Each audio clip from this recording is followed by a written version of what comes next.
Pemirsa, kondisi terkini dari RSUD R. Samsudin Sukabumi akan disampaikan oleh koresponden MJN Apit Hairuman. Selamat siang Apit, masih adakah tambahan korban yang dirujuk ke RSUD R. Samsudin? Ya, baik Jason. Penanganan korban bencana gempa Cianjur hingga hari ke-8 ini mengalami penambahan dari hari sebelumnya. Pada hari sebelumnya, korban yang masuk dirujuk ke Rumah Sakit RSUD Samsudin Sukabumi ini adalah berjumlah 89 orang. Akan tetapi hari ini di hari ke-8, jumlah total yang masuk dalam penanganan RSUD R. Samsudin Sukabumi ini berjumlah 95 orang. Sedangkan korban yang masih ditangani di Rumah Sakit R. Samsudin ini ada 60 orang di 3 ruangan khusus yang disiapkan oleh RSUD Samsudin Sukabumi ini. Sementara korban yang sudah membaik dan sudah menjalani tindakan operasi di beberapa bagian korban gempa ini ada 30 orang.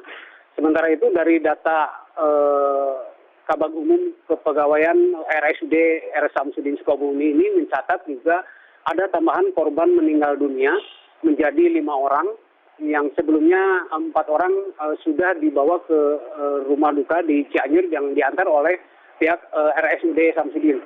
Korban meninggal dunia ini atas nama Nyonya A, perempuan berusia 55 tahun, dan korban meninggal dunia ini juga sudah dibawa oleh pihak rumah sakit diantar untuk dimakamkan di Cianjur, Jawa Barat. Jason. Ya Apit, Anda bisa jelaskan bagaimana kondisi para korban secara garis besar yang saat ini dirawat di RSUD R. Samsudin?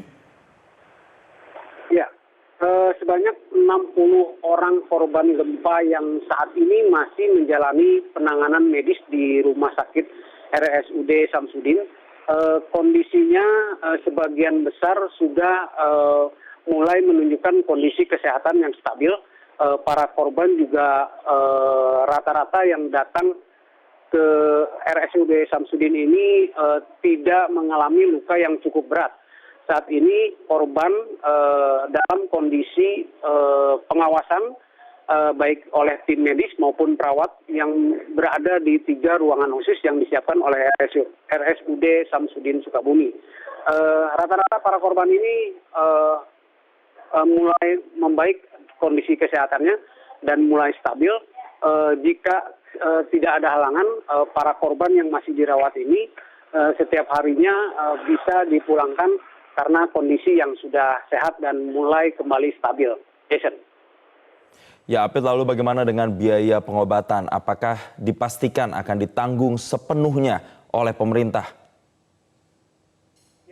Berdasarkan informasi dari rumah sakit sendiri bahwa biaya bagi para korban gempa Cianjur yang ditangani di Rumah Sakit RSUD Samsudin ini sudah sepenuhnya menjadi tanggung jawab pemerintah.